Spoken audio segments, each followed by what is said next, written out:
Honoráveis ouvintes, sejam muito bem-vindos a mais um episódio do Extramuros. Sou Washington Clark dos Santos, seu anfitrião.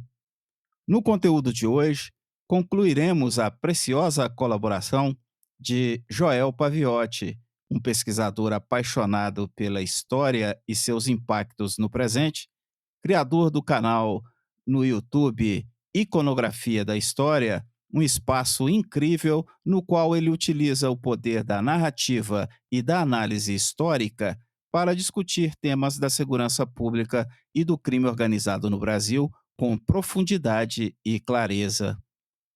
Neste capítulo, em sequência aos questionamentos sobre a expansão de facções criminosas no Brasil, miramos a relação entre o sistema prisional e o fortalecimento dessas organizações, o papel da tecnologia nesse processo e, principalmente, o impacto devastador do crime organizado nas comunidades mais vulneráveis e na juventude. Esta é mais uma oportunidade de entender melhor como história, sociedade e segurança pública estão interligadas. Retornando à trilha, Joel, um tema muito discutido é o papel do sistema prisional na consolidação e expansão do crime organizado. Como você analisa essa relação e quais seriam caminhos possíveis para minimizar esse efeito? De fato, o sistema prisional ele é bastante impactante para o nascimento das organizações criminosas, para a expansão das organizações criminosas, para a consolidação das organizações criminosas e para várias metamorfoses que as organizações criminosas sofrem ao longo desses anos. Primeiro, a falta de dignidade, de respeito ao direito dos presos dentro dessas cadeias do sistema penitenciário faz com que as organizações elas consigam cooptar de forma muito mais fácil esses internos, né, essas pessoas que estão presas, privadas de liberdade. Porque como o Estado não organiza a vida dessas pessoas ali dentro, não dá uma política decente para que essas pessoas possam cumprir pena, essas pessoas precisam se organizar de uma certa maneira e as organizações criminosas elas passam a gerenciar o cumprimento de pena dessa pessoa. Veja, você está entrando agora na cadeia, você não vai morrer por qualquer coisa aqui, porque aqui é organizado. Respeite essas regras que nós vamos colocar para você, que você não vai morrer. Se você vai para o mundo do crime, seja um faccionado que o seu status é maior e você tem uma possibilidade dentro da carreira criminosa de ganhar mais dinheiro. Sistemas penitenciários estaduais é basicamente essa lógica. As organizações elas organizam o ambiente da cadeia e têm uma capacidade alta de cooptação, porque elas são o poder dentro das cadeias.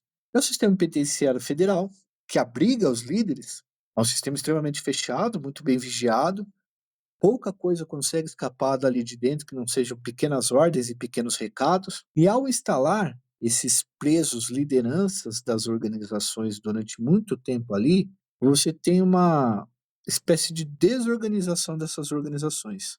A coleira parece que afrouxa um pouco, e aí você tem uma briga de interesses na parte de baixo da pirâmide. O que vai acarretar, por exemplo, essas violências que estão acontecendo por motivos fúteis, do cara fazer um sinal com as mãos, um símbolo com as mãos, e o cara acaba morrendo, porque os grandes chefes ou estão nas penitenciárias federais, ou eles foram pro atacado que dá muito mais dinheiro, deixando a molecada mais violenta no varejo. E essa é uma dinâmica importante para a gente conseguir entender o que está acontecendo. Então, os impactos da cadeia e do sistema penitenciário, seja dentro dele, nos estaduais, com a falta de organização e a falta de ambiente digno, ou seja, do sistema penitenciário federal com a alta vigilância e enclausuramento dos chefes, causam impactos significativos na organização dessas facções e, obviamente, que causam impacto também social bastante grande. Com o avanço da tecnologia, como as organizações criminosas têm utilizado recursos tecnológicos para expandir suas operações e diversificar suas atividades? Entendes que as forças de lei estão tecnologicamente preparadas para neutralizá-las? Aqui eu acho que a gente precisa falar um pouco sobre tecnologias que têm sido usadas tanto na área bélica, patrocinada por essas facções criminosas, quanto na área logística e financeira. Então, vamos primeiro falar da área bélica. As facções criminosas, com o dinheiro do tráfico de droga, principalmente as duas maiores aqui do Rio de Janeiro e de São Paulo, que têm conseguido arrecadar muita grana, têm conseguido comprar armas cada vez mais tecnológicas e equipamentos de guerra mesmo, muito sofisticados. Para vocês terem uma noção, já teve casos no Rio de Janeiro de drones que lançam granadas, do uso de drone para vigiar comunidades, para saber quando a polícia está chegando, máscaras com óculos infravermelho, sensoriamento remoto e várias outras tecnologias que servem para ajudar a constituir e a manter um território, por exemplo, no caso do Rio de Janeiro, do Ceará, da Paraíba, que tem um modelo mais de franquias de ocupação e de controle ostensivo do território. Então, a tecnologia bélica, ela tem sido uma tecnologia bastante importante para essas organizações que têm um controle maior do território, um controle mais patente, mais ostensivo. Ou seja, aparecem mais, precisam fazer um controle territorial mais forte, precisam demonstrar poder, e aí muitas estratégias vão sendo construídas com o uso de tecnologia. Vamos falar agora da parte logística e da parte financeira. As tecnologias elas vão sendo usadas também para garantir a logística, bloqueadores de rastreamento, de radares, barcos de alta velocidade, mas sobretudo, tirando a logística de lado, a tecnologia da logística, nós temos a tecnologia financeira, que possibilita a legalização do dinheiro conseguido com atividades criminosas. Compra de criptomoedas, arbitragem de criptomoedas, uso de fintechs, sistemas complexos de lavagem de dinheiro, manipulação financeira, sistemas de apostas, uso de redes sociais, cooptação de influencers através do sistema de tecnologia das redes sociais, o uso de sistemas fechados de comunicação. Todas essas tecnologias, sejam elas tecnologias ligadas à parte financeira, sejam elas tecnologias ligadas à parte bélica, sejam elas tecnologias ligadas à parte de logística, contribuem muito para que as organizações criminosas cresçam e ampliem a área de atuação dos seus negócios. E quando eu estou falando de áreas de atuação, eu não estou falando só de expansão territorial, mas de expansão de influência e de poder. Vocês vão ver, nós vamos viver isso cada vez mais, de bancos internacionais envolvidos com organizações criminosas, offshores, paraísos fiscais, sites de apostas, sistemas de informação, redes de informação. O PCC, por exemplo, vive um período de infiltração. É uma fase que nós chamamos de infiltração no sistema. Então, lobbies políticos vão ser feitos, empresários famosos vão ter ligações com o primeiro comando da capital ou com outras organizações. Tecnologias complexas serão patrocinadas. O PCC entrará em tecnologias complexas que ainda não têm um domínio de como verificar ou rastrear dinheiro que é investido nessas tecnologias. Ninguém sabe como funciona muito bem as tecnologias de pagamento em fintechs ou pagamento por criptomoedas. Então, isso também é aproveitado pelas organizações criminosas para esconder seu dinheiro e para crescer o seu patrimônio. As forças públicas, elas têm corrido para tentar neutralizar esses usos tecnológicos mais complexos. O próprio crime de lavagem de dinheiro usa muita tecnologia, é muito complexo. As polícias estaduais têm corrido muito atrás, mas a passos muito lentos. A Polícia Federal tem uma atuação histórica maior nessas questões, mas enquanto o aparato burocrático do Estado é bastante demorado e lento, as licitações são demoradas, as decisões são demoradas, o processo burocrático é demorado, as organizações criminosas não têm essa burocracia tão grande, são mais rápidas, elas têm uma capacidade de mudança maior, de metamorfose maior, e essa capacidade faz com que talvez essas facções estejam à frente sempre em um ou dois passos do aparato estatal policial. Considerando o impacto direto da expansão do crime organizado nas comunidades mais vulneráveis e na juventude, quais medidas você acredita que poderiam ser adotadas para proteger essas populações e oferecer alternativas reais que rompam o ciclo de violência e cooptação?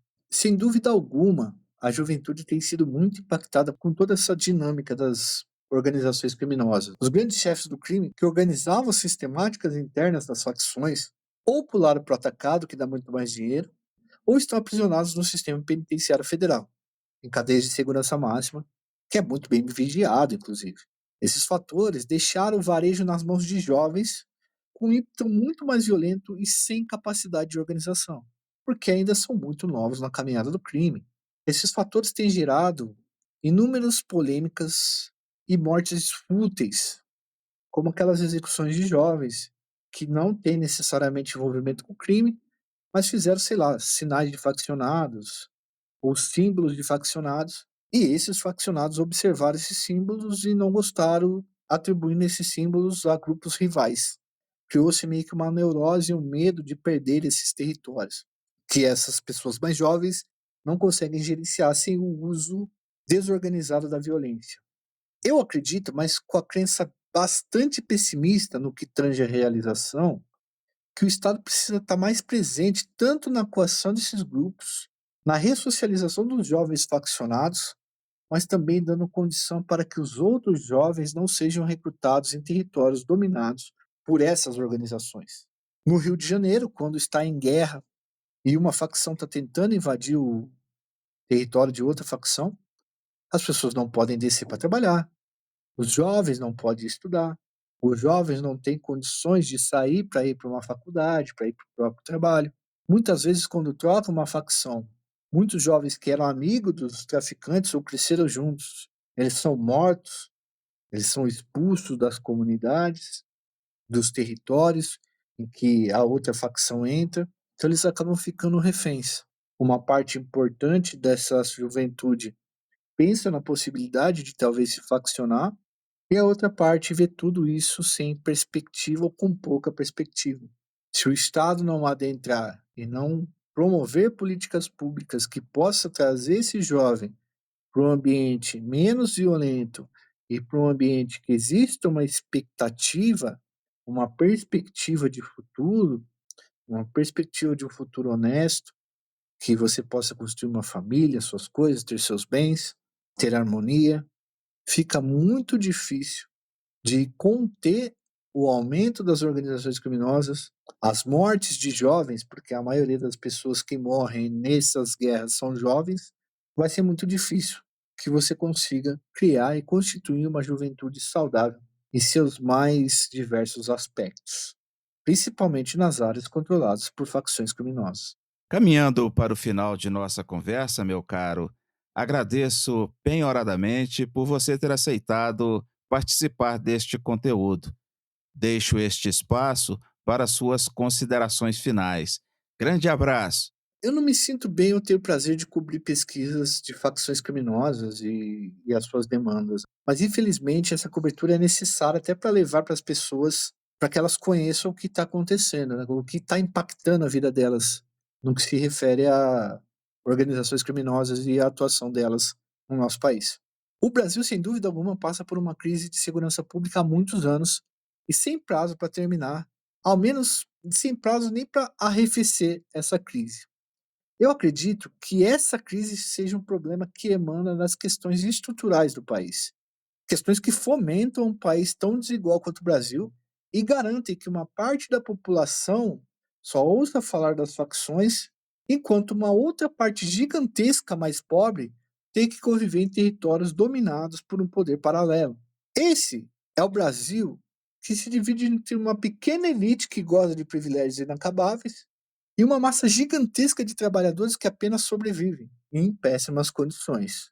O Brasil nega uma palavra chamada dignidade ao próprio povo. Como a gente vai se livrar da violência sistemática e da insegurança que tomam as ruas, lares e mente das pessoas sem garantir os seus direitos básicos, que é o direito a viver com qualidade de vida, com seus direitos respeitados, com dignidade e, sobretudo, com a sensação de segurança. Fica a pergunta. Obrigado pelo convite, Clark, pela participação. Espero que vocês tenham conseguido entender. E eu espero que vocês do podcast Aqui Extramuros consigam produzir cada vez mais e melhor. E contem com a gente sempre. Forte abraço. Se possível, siga a gente lá nas minhas redes sociais, @Joel Paviotti, sempre estou atualizando. E o canal no YouTube, Iconografia da História. Fui, valeu, até uma próxima. Honoráveis ouvintes, este foi mais um episódio do Extramuros. Sou Washington Clark dos Santos, seu anfitrião. Neste conteúdo, concluo a entrevista com Joel Paviotti, pesquisador e criador do canal no YouTube Iconografia da História, abordando sobre as origens e dinâmicas da expansão do crime organizado no Brasil. Acesse nosso website, saiba muito mais em nossos links de pesquisa e compartilhe nosso propósito. Será um prazer ter a sua colaboração. Pela sua audiência, muito obrigado e até a próxima.